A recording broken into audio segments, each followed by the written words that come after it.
Mas veja bem, Felipe, você falou lá atrás, né, quais são as nossas perspectivas. E o Thiago sabe que, além de ser professor de História do Brasil República, eu também dou aula de História da Política Exterior do Brasil Republicano.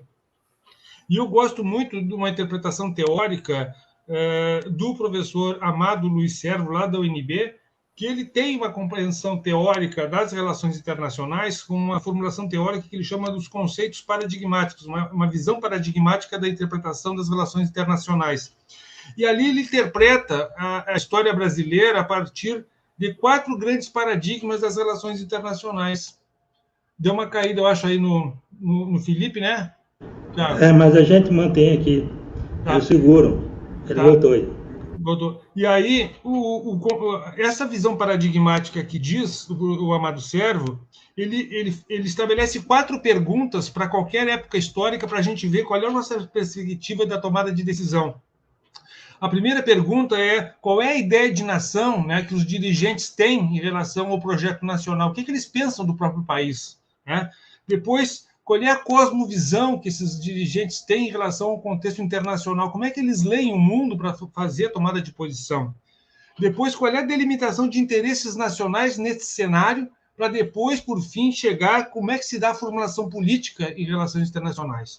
E aí é clássica a visão dele. Né? Nós temos os 4 paradigmas das relações internacionais. Um Brasil de 1822 até 1930, vinculado ao modelo liberal conservador, pensando uma ideia de nação simples, é a grande lavoura exportadora formada por nós e eles, os que têm a terra, os que exportam, e os outros que são escravos ou trabalhadores livres que não interessam. Não participam da decisão e a política externa não tem nada a ver com eles. Então, por isso, nós somos liberais do ponto de vista das relações comerciais. Né? Do ponto de vista social, nós somos altamente autoritários, né? Deste período que vem até a Primeira República.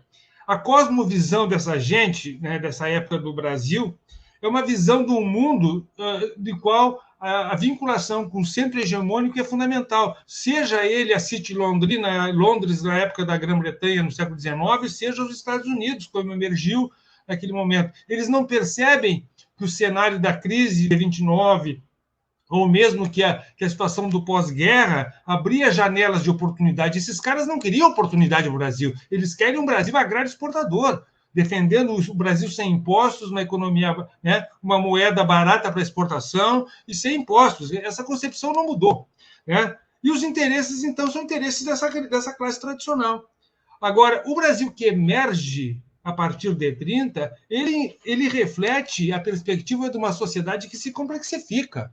Né? Não se trata de um projeto que vai avançar na contrário ao capitalismo. Ele só vai pensar um capitalismo de uma matriz diferenciada. E o Estado é um ator fundamental nisso, porque aqueles outros atores diziam: não, nós não precisamos de indústria. Né? Nós somos o verde e amarelo, nós somos as matas e as riquezas de exportação. O verde e amarelismo, como ideologia, está presente, não é à toa que esses grupos até hoje se manifestam nessa concepção retrógrada.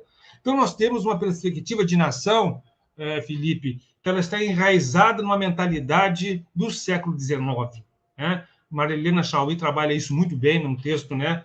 Mito fundador e sociedade autoritária. Então, a gente precisa, evidentemente, construir uma concepção de Estado nacional, de país, de nação, no qual se espelha uma sociedade complexa, uma sociedade múltipla, do qual o direito, a cidadania republicana tem que se expressa também na formulação política, e não um Estado, digamos, sequestrado por esses atores poderosos. Né?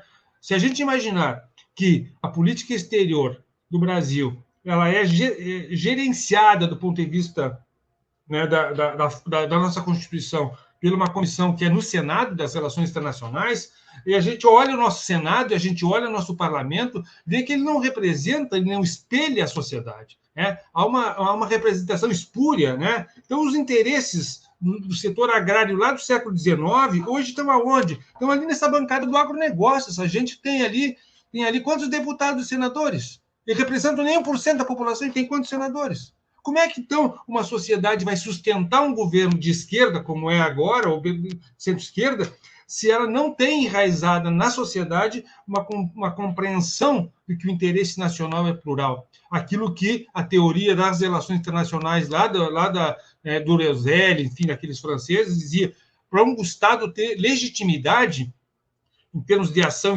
externa, mesmo que seja de enfrentamento a poderosos, ele tem que estar enraizado com forças profundas da sociedade, ou seja, a sociedade tem que dar sustentação ao tomador de decisão. E isso, no Brasil, é um problema, porque aí o Thiago chama atenção, a integração física da América do Sul, que nasce nos anos 90 com o FHC, por exemplo, a IRSA, né, que é a integração ligando o Pacífico, outras estratégias de aumento da estrutura de negócios, ela é combatida. Quando o Brasil, do governo Lula, vai fazer isso a partir do BNDES, os caras estão dizendo que o BNDES está financiando Cuba, não sei o quê. É uma concepção tacanha, né? Então, o Brasil, antes de conseguir viabilizar o seu projeto nacional, ele tem que afirmar um projeto nacional que seja minimamente compreendido e defendido pela sociedade. E aí a gente tem que remar, né? A gente tem que remar porque a gente teve uma experiência, né, pós-ditadura, né, de uma democracia de baixa intensidade, de uma participação política muito frágil, e agora a gente viu no que deu. Ou a gente retoma o espaço da cidadania na política e passa a ser, né, em vários espaços, seja eles formais ou não formais, como esse aqui, Felipe e Thiago, a gente passa a fazer valer a nossa voz, senão a gente vai perder para outros grupos que vão estar aí disputando essa narrativa, né, a partir desse mundo altamente volúvel, né, as informações sem consistência. Então, isso é um problema do presente, né? Não tem, né? Vamos ter que enfrentá-lo.